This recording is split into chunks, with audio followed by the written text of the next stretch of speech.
mostrando para vocês no passo a passo como montar essa caixinha de som, tá? A partir de cano de PVC. Então nós vamos usar uma caixinha pequenininha dessa daqui, né? Para nós aumentar o som e fazer uma caixinha bem bacana, tá?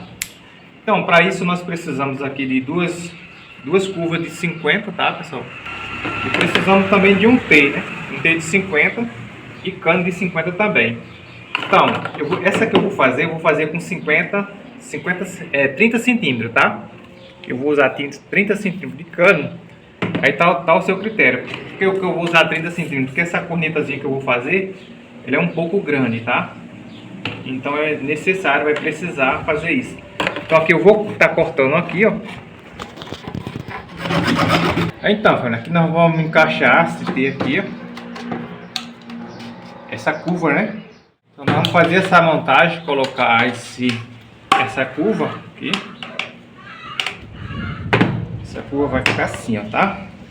Então aqui precisamos aqui de dois joelhos de meia com 2 pedacinhos de cano. 3 assim, vamos fazer assim, ó.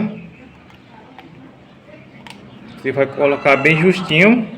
E aqui embaixo desse joelho de 50, eu fiz aqui um furo, né? Aqui não vai ficar o apoio, tá, pessoal? Ó, vai ficar assim, ó, bonitinho, ó, montando. Esse outro joelhinho aqui, nós vamos encaixar aqui nesse T aqui em cima, ó. Vamos encaixar aqui no T em cima. E agora aqui nós vamos colocar aqui uma redução, né? Eu tô reduzindo esse cano aqui esse joelho de 50.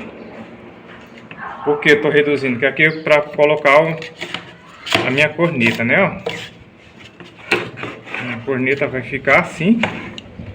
Daqui a pouquinho eu volto com ela já montadinha para estar mostrando para vocês como é que vai ficar, tá bom?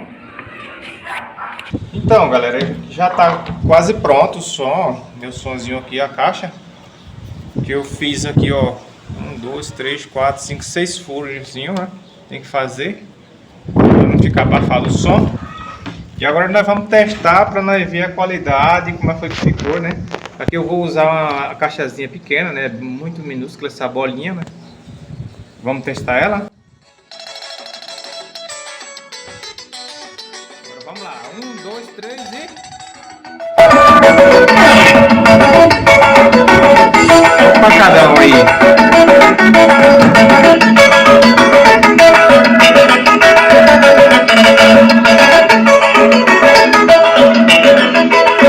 Agora vamos levar para incomodar os vizinhos.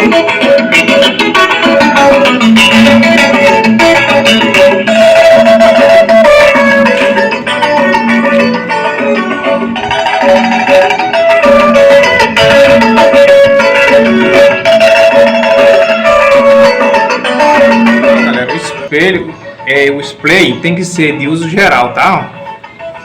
De acordo ao seu critério, entendeu? Então eu vou estar pintando, deixar o grau, dar o grauzinho, depois eu volto para vocês mostrando o ponto final, ok?